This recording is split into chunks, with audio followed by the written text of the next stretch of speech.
So we'll get the instruments organised first. So what I like to do is I like to sort of think of a kit that's, you know, you got your snare drum, tom 1, tom 2, floor tom. Okay. You can do like what a few people do. They'll actually will put some labels over here. This is particularly if you're just going to think of this as just strictly for kits and you're not worried about anything like tune percussion. But because I use both my Octapads for certain tune percussion sounds, I just have to have a very good memory of you know, all the various sort of setups that I've got. I mean, to give you an example, if I went to patch number 2, I've got, and I've deliberately set yeah, the pitches of, you know, a chromatic. In this case, it's a glockenspiel. So I have the same thing on my other Octapad, but that's got the top half of the octave. Okay, so, and then going over this side. So I can put 2 Octapads together, and I've got like, you know, my tune percussion. Now, the next thing, let's get back to patch number 18.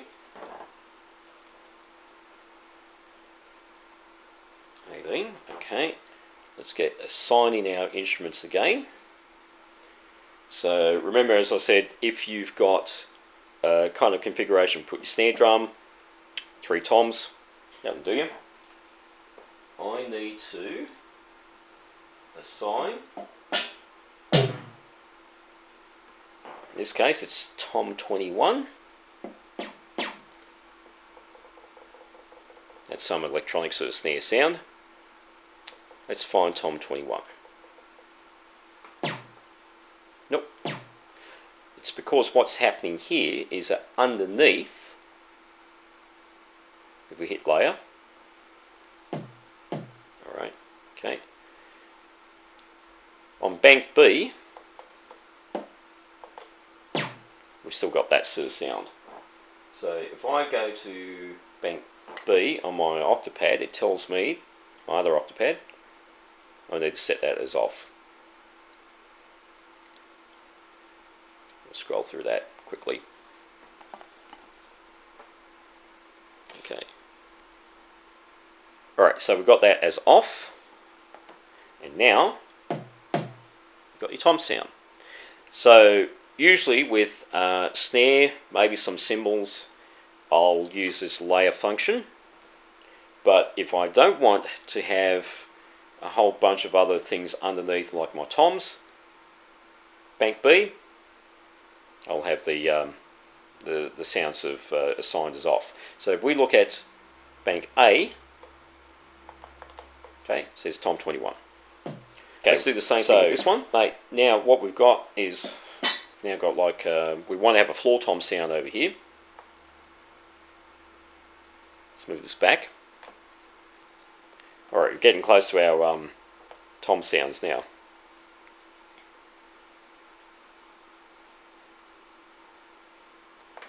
Alright, so not that far off.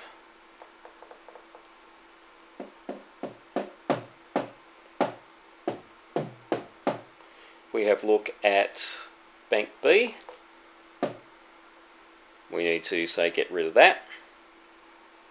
Have that as off over here.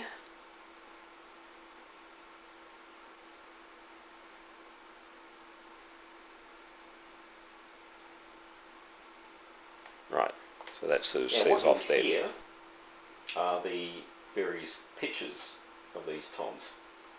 At the moment, pitch-wise,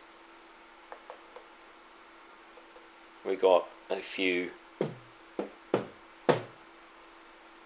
slightly different, but they're not quite in the same pitch, descending pitches like what I have here. So what I did with nice tom here, that's 2, that's cool, that's fine. We need to get that a little lower.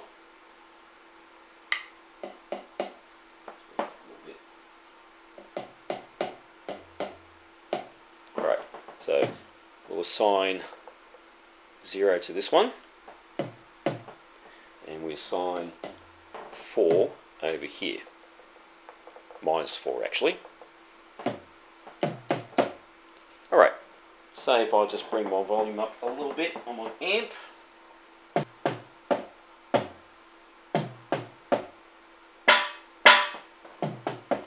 So we've got basically 4 drums over there. But the other thing is we need to have our bass drum. So let's look at the values for our bass drum.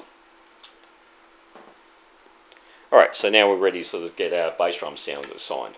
Now, what I know with my Octopad is I don't have that sound. I have this one.